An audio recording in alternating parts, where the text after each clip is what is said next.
ये मैं क्यों कह रहा हूं कि लोगों को उकसाया जा रहा है, क्योंकि मैं आपको वो एफआईआर की कॉपी दिखाऊंगा कि एफआईआर हुई क्यों है। लेकिन देखिए सियासतदान क्या कह रहे हैं। इमरान प्रतापगढ़ी कह रहे हैं पैगंबर मोहम्मद से मोहब्बत जाहिर करने पर केस हो रहा है, तो क्या भारत के 30 करोड़ मुसलमानों पर केस दर्ज होंगे? मुसलमान पैगंबर साहब से अपनी जान से ज्यादा मोहब्बत करता है। हालांकि मुस्लिम युवा बिना मंजूरी के जुलूस निकालने से बचें। चंद्रशेखर रावण कह रहे हैं मैं कहता हूं आई लव मोहम्मद, अब मुझे जेल में डालकर दिखाओ, मैं देखना चाहता हूं आपकी जेल में कितनी जगह है। मौलाना यासूब अब्बास कह रहे हैं मोहम्मद साहब अमन के पैगंबर थे, जंग के नहीं। आई लव मोहम्मद कहने पर अगर एफआईआर करोगे तो देश का बच्चा बच्चा यह कहेगा चाहे कितने एफआईआर करो। ब्रजभूषण शरण सिंह बीजेपी नेता कह रहे हैं मोहम्मद साहब ने बराबरी का दर्जा दिलाया था। 57 देशों में इस्लाम तलवार के दम पर नहीं फैला, बल्कि यह समानता की वजह से फैला है। धर्मपाल सिंह मंत्री यूपी सरकार कह रहे हैं कानून से किसी को खिलवाड़ करना नहीं दिया जाएगा और प्रशासन ने कड़ा एक्शन लिया है, कुछ गिरफ्तारियां भी की हैं, लोगों से शांति बनाए रखने और अफवाहों से दूर रहने को कहा गया है। बीजेपी प्रवक्ता कह रहे हैं सरकार धर्म देखकर कार्रवाई नहीं करती है, जो कानून तोड़ेगा उस पर कार्रवाई होगी। आइए आपको सुनवाता हूं, सुनिए जरा सियासतदान क्या कह रहे हैं और मुस्लिम धर्मगुरु क्या कह रहे हैं। अगर आप भगवान बुद्ध की कथा करते हैं तो पंडाल तोड़ दिए जाते हैं, मूर्तियां उठा के फेंक दी जाती है, आपको कोई नई परमिशन नहीं मिलेगी। मैं कह रहा हूं आई लो मोहम्मद, लो मुझे जेल में डालो, मैं देखना चाहता हूं कि आपकी जेल में कितनी जगह। आई लव मोहम्मद कहने पर हर अमन पसंद मुसलमान और इंसान आई लव मोहम्मद कह रहा है, क्योंकि मोहम्मद साहब अमन के पैगंबर का नाम है, जंग के पैगंबर का नाम नहीं है। ये एफआईआर हमारे सर का ताज है, ये एफआईआर हमारे लिए कोई गलत चीज नहीं। उसकी गिरफ्तारी कर ली गई है और उस पर जांच करके फिर उनके खिलाफ भी कड़ी कार्रवाई की जाए। जो कानून के साथ खिलवाड़ कर रहे थे उनके खिलाफ कड़ी कार्रवाई कर दी है और दोषी किसी भी हाल में बख्शे नहीं जाए। आइए अब मैं आपको बताता हूं आखिर सच क्या है। प्रदर्शन हो रहे हैं, कोई शहर बचा नहीं, कोई राज्य बचा नहीं जहां प्रदर्शन ना हो रहे हो। यह प्रदर्शन शुरू कैसे हुआ इस तस्वीर के साथ। सबसे पहले कानपुर में प्रदर्शन हुआ। कानपुर का प्रदर्शन पूरे देश में फैल गया। कहा गया ये पोस्टर लेकर, आई लव मोहम्मद के पोस्टर लेकर चलने पर एफआईआर हो गई, ये पोस्टर लगाने पर मुकदमा दर्ज हो गया। लेकिन मैं आपको एफआईआर की कॉपी दिखाता हूं, देखिए जरा। ये जो अगली तस्वीर आप देख रहे हैं ये एफआईआर की कॉपी है, जो कानपुर में एफआईआर हुई है, ये है वो एफआईआर। अब मैं आपको एफआईआर पढ़कर बताऊंगा कि इस एफआईआर में आखिर लिखा क्या है, क्या कहती है पुलिस की एफआईआर। देश भर में जो बवाल हो रहा है उसकी शुरुआत कानपुर से हुई है। मुस्लिम पक्ष आई लव मोहम्मद के पोस्टर पर एफआईआर हुई, यह कह रहा है। मुस्लिम पक्ष का कहना है जुलूस में आस्था का पालन करने पर एक्शन हुआ है। कानपुर पुलिस ने एफआईआर और एक्शन को लेकर बड़ा दावा किया है। कहा एफआईआर आई लव मोहम्मद लिखे बैनर को लेकर नहीं की गई है, बल्कि गलत जगह टेंट बैनर लगाकर नई परंपरा शुरू करने पर हुई और इस नई परंपरा का विरोध हुआ तो दूसरे पक्ष के पोस्टर फाड़ दिए गए। तो माहौल बिगाड़ने के आरोप में कानपुर पुलिस ने केस दर्ज किया है। बीएनएस की धारा 96 और 299 के तहत केस दर्ज हुआ। दो समूहों में दुश्मनी बढ़ाने और नफरत फैलाने पर यह धारा लगती है। जुलूस के आयोजक समेत 25 लोगों पर केस दर्ज हुआ है, लेकिन इस मामले में किसी तरह की कोई गिरफ्तारी अब तक नहीं हुई है।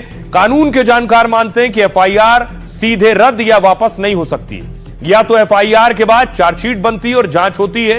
एफआईआर रद्द करने के लिए हाईकोर्ट में रिट याचिका दायर करनी होती है। कोर्ट में साबित करना होता है कि एफआईआर निराधार और झूठी है। अदालत तथ्यों की समीक्षा के बाद एफआईआर रद्द कर सकती है।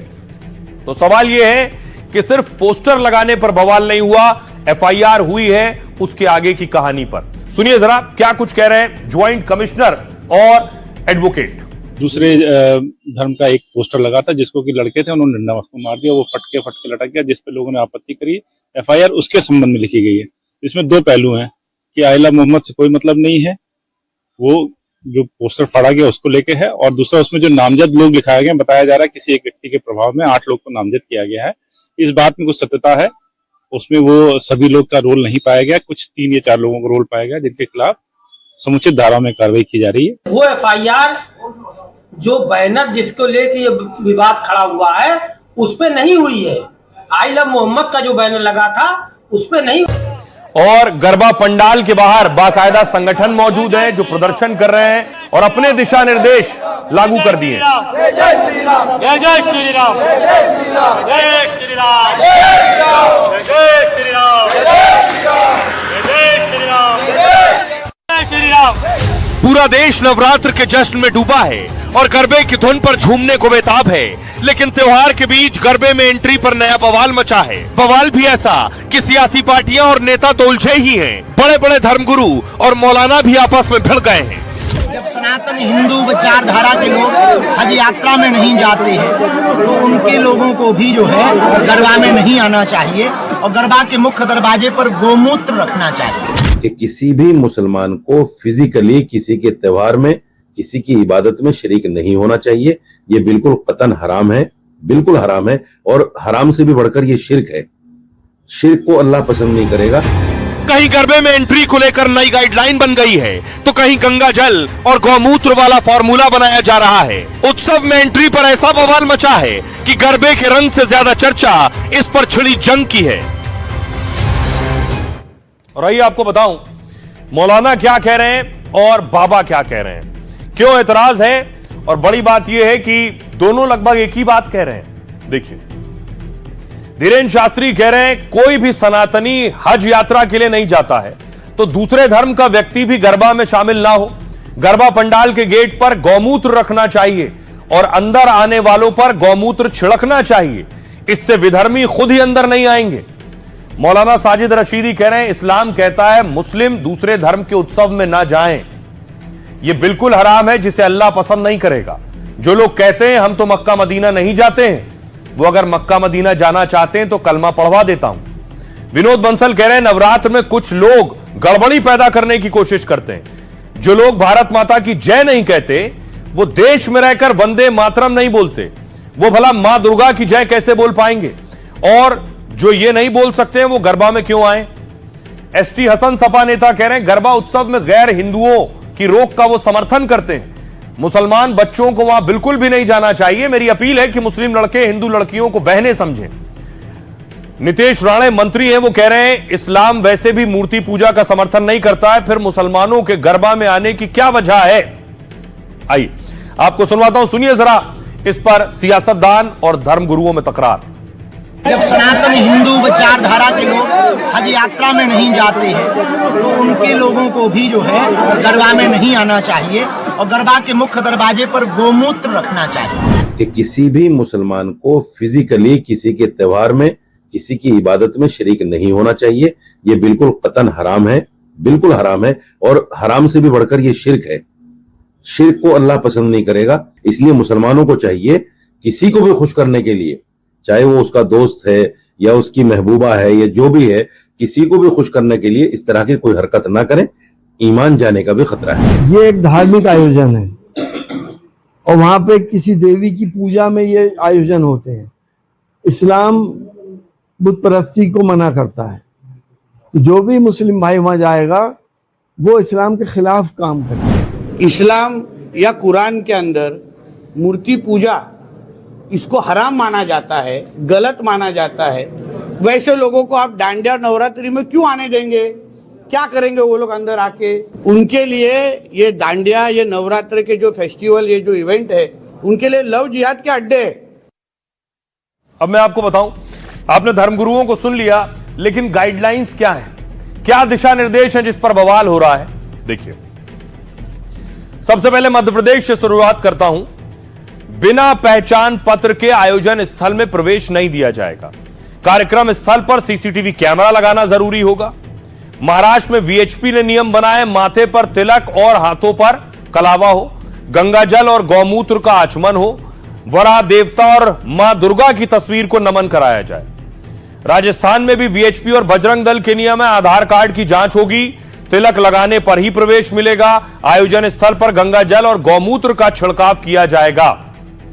सुनिए सियासतदान क्या कह रहे हैं इस पर। गरबा वाले अगर सख्ती करते हैं तो करना चाहिए, क्योंकि मुस्लिम समाज में इन चीज़ों से वैसे भी कोई लेना देना नहीं है, और कोई उसका दुरुपयोग करता है और जाता है तो सदा भुगतेगा, भुगतना चाहिए।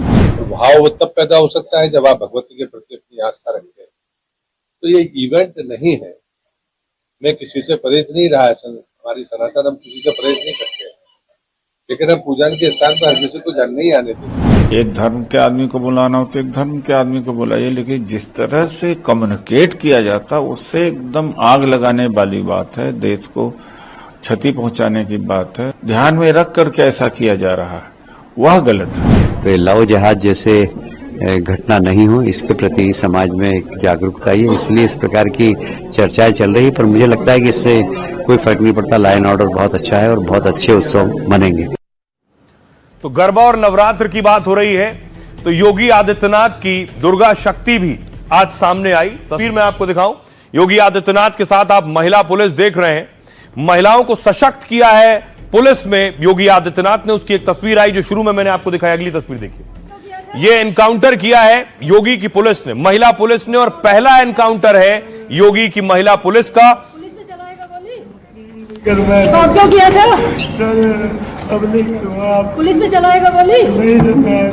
क्यों चलाई थी पुलिस में? मैं बचने के लिए चला दी थी भाई अब आपको सुनवाता हूं, सुनिए जरा। योगी की महिला पुलिस जिन्होंने पहला एनकाउंटर किया वो क्या कह रही है। रोड की तरफ से एक व्यक्ति आ रहा था, वाहन सवार था वो। उस व्यक्ति को उसने इशारा किया गया कि वह रुक जाए चेकिंग हेतु, परंतु उसने महिला फोर्स को देखकर अपनी वाहन को मोड़ने की कोशिश करी और वो फिसल कर गिर गया। महिला पुलिस टीम को अपनी ओर आता देख उसने जान से मारने की नियत से महिला टीम पर फायर किया। आत्मरक्षार्थ फायरिंग महिला पुलिस द्वारा की गई, जिसमें वह घायल हुआ है। इस व्यक्ति से एक मोबाइल, एक टैब, एक अवैध तमंचा, एक खोखा, एक कारतूस तथा एक चोरी की स्कूटी बरामद हुई है। गर्व की अनुभूति है, जहाँ माना जाता है अबला नारी अबला है, सबला है, तो ये सबको नकारते हुए एक बिल्कुल जा रहा है कि नारी अबला नहीं बल्कि सबला है। राइट, खबरों में आगे बढ़ते हैं। आज की एक और बड़ी खबर है, एक बड़े नेता आज जेल से बाहर आए। आजम बाहर आए, अब आखिर क्या करेंगे, सवाल ये उठ रहे हैं। आजम खान जेल में थे, लगभग यही जेल है जो आप देख रहे हैं, जिला कारागार सीतापुर। लगभग 2 साल से जेल में बंद थे। आज बाहर आना था आजम को, तो देखिए तैयारियां क्या की गई थी। जेल के बाहर कड़ी सुरक्षा थी, पुलिस अनाउंसमेंट कर रही थी, एलानियां कर रही थी कि कार्यकर्ता ना जुटने पाए। अगर ग्रुप बना के कहीं खड़े हैं तो कृपया शांति व्यवस्था बनाने में पुलिस का सहकार्य कीजिए और कृपया आप अपने काम और अपने घर की तरफ प्रस्थान करिए। शांति व्यवस्था बनाने में पुलिस का सहकार्य कीजिए। जितने भी गाड़ी में बैठे तमाम लोग हैं, आप कृपया अपने वाहन यहां से निकल के चले जाइए। धारा 144 लागू है। हमें यहाँ शांति व्यवस्था बनाने रखने में प्रशासन और पुलिस का सहयोग करिए। अगर ग्रुप बना के कहीं खड़े हैं। और उसके बाद आजम खान बाहर आए जेल से। लगभग 23 महीने बाद जेल से बाहर निकले। सीतापुर जेल से बाहर कार्यकर्ता इंतजार कर रहे थे। वो यहाँ पर मौजूद है, आजम खान जी, ये क्या आजम खान जी कोई मीडिया वाइट के जैसे कर रहे हैं कि उन्होंने मना किया है बात करने की। हम आजम जी ऐसा प्लीज प्लीज प्लीज प्लीज। और उसके बाद देखिए आजम खान रामपुर के लिए रवाना हुए तो ये बताया गया 100-150 गाड़ियों का काफिला था।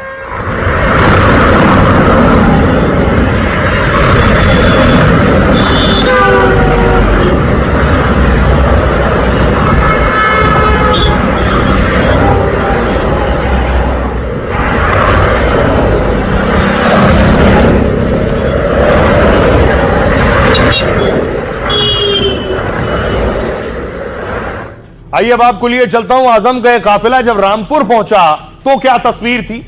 अच्छी खासी फैन फॉलोइंग रामपुर में उनकी है, उनके समर्थक हैं।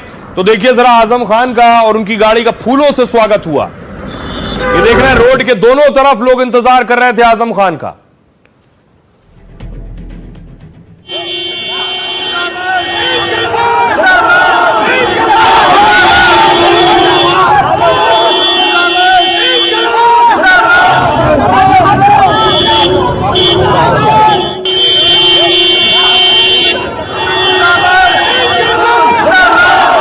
और उसके बाद हाल यह था कि आजम खान अपने घर तक जाना मुश्किल हो रहा था। भीड़ ने उन्हें इस कदर घेर लिया था रामपुर में।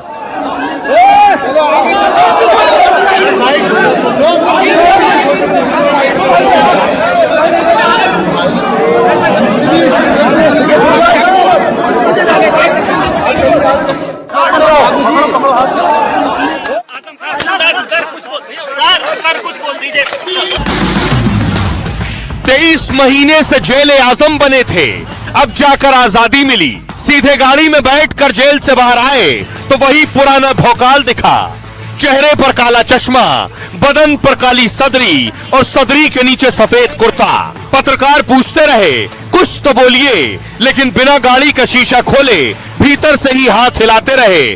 फिर बोले, पत्ता पत्ता बूटा बूटा हाल हमारा जाने है। भले ही करीब 2 साल जेल में बंद रहे हो, लेकिन रौला कम नहीं हुआ। सीतापुर से रामपुर ले जाने समर्थकों का हुजूम पहुंचा था और जब गाड़ियां हाय हाय करती हाईवे पर निकली तो देखने वाले सन्न रह गए।